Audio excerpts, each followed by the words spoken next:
Moving on now, withholding nearly $40 million in tax revenue from the Palestinian Authority, pledges to expand West Bank settlements, and the Israeli security minister making a controversial visit to the Al-Aqsa mosque compound. Well, the first months of Israel's most far-right government in its history presage a rather bleak outlook for peaceful relations between Israelis and Palestinians. So what might the near future hold for both sides of the conflict? For more on this, human rights activist Yehuda Shaul joins me now on Perspective. Thank you so much for coming on the show today. Thank you for having me.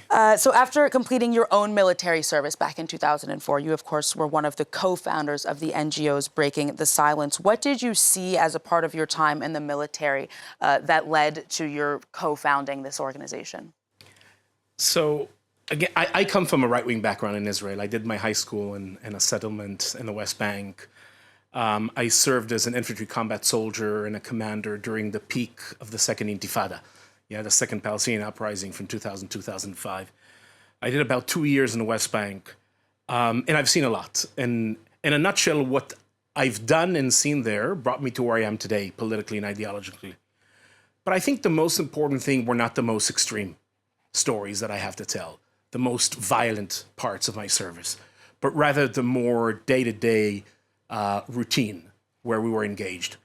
For example, one of the things we used to do a lot in the West Bank is what we called in the IDF making our presence felt. The concept in the IDF goes this way. If Palestinians will get the feeling that the IDF is all the time everywhere, they'll be afraid to attack. So what do you do to make them feel this way? You make your presence felt. So in a place like Hebron, which is the largest Palestinian urban center outside of East Jerusalem in the West Bank, where I was stationed for over a year, you have 2 military patrols, that's their mission statement. 24/7, you make your presence felt. You start your night shift patrol 10 o'clock at night till 6 o'clock in the morning, 8-hour shift. You walk in the streets of the Kasbah, the old city. You bump into a house. It's not a house we have intelligence about. Yeah? It's not that you need a court, a warrant that a judge signs. It's a military dictatorship. A 19-and-a-half-year-old sergeant chooses a random house. You wake up the family, search the place.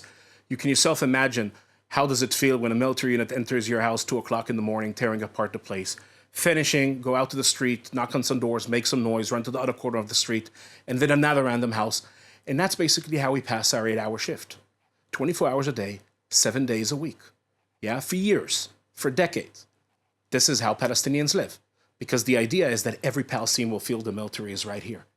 You never know when we're going to show up, how it's going to look like, when it's going to start, when it's going to end. It's to do what we call in the military, and that's the mission statement, to create the sense of being chased, of being pursued, yeah, inside the Palestinian population. Because that's the only way to rule people without rights against their will forever, is to make them fear you. And once they get used to a level of fear, you have to increase it and increase it. And that's the essence of what military occupation is.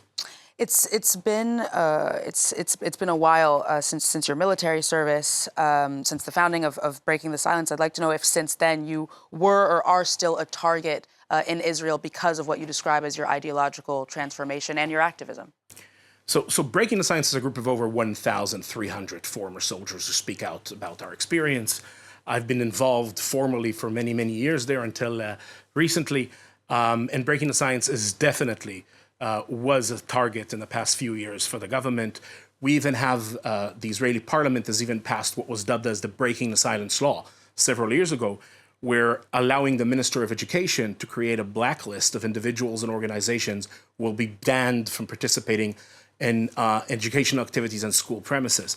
So what we see in the past, especially in the past few years, and I expect this new government to come actually to accelerate it, is that the repression and basically the infringement of rights is not staying anymore only in the occupied territories, but coming into Israel, basically to silence any criticism of the occupation.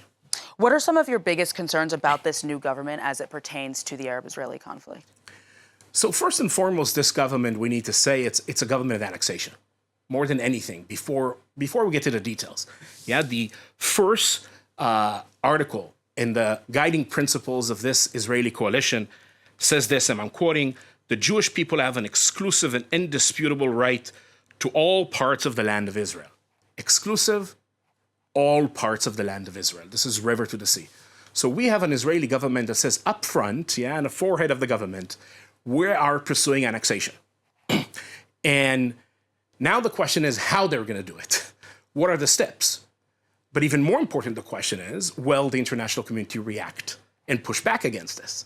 Yeah, because the entire conclusion of this Israeli government policy, retroactively approving outposts, unauthorized outposts, settlement outposts in the West Bank, accelerating the takeover of Palestinian private land, basically further institutionalizing the impunity that security forces enjoy in the occupied territories, massive expansion of settlements and settler infrastructure, et cetera, displacement of Palestinians, yeah, all these things amount to annexation.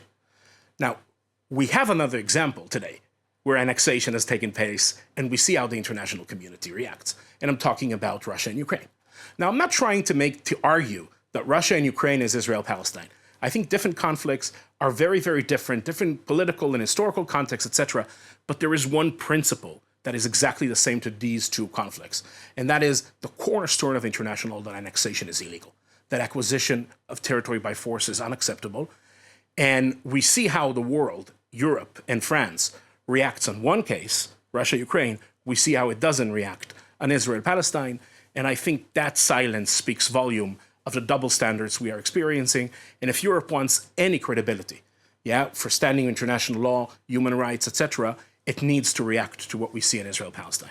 Yehuda Shaul, we only have about a minute left, but I do want to ask you, you spoke a lot about what the international community there can and should be doing, but I do want to know what's your take on the opposition in Israel, on the left wing in Israel. What is this? We've seen protests in recent days about the proposed judicial reforms, but is the Arab-Israeli conflict a part of the opposition's priorities?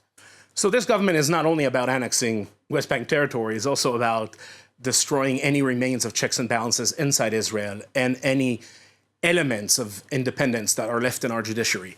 And I think that's the main reason why dozens of thousands of Israelis are marching in the streets, and rightly so. And sadly enough, the elements of what this government is planning to do in the occupied territories are not part of this protest. Still, I think we should welcome this protest. I'm very encouraged by this. I hope that will mitigate the measures and steps that this government will take inside Israel. But I also hope that this will serve as a cry out to the international community to step in and help us, yeah, to basically mitigate and push back against the plan of this government.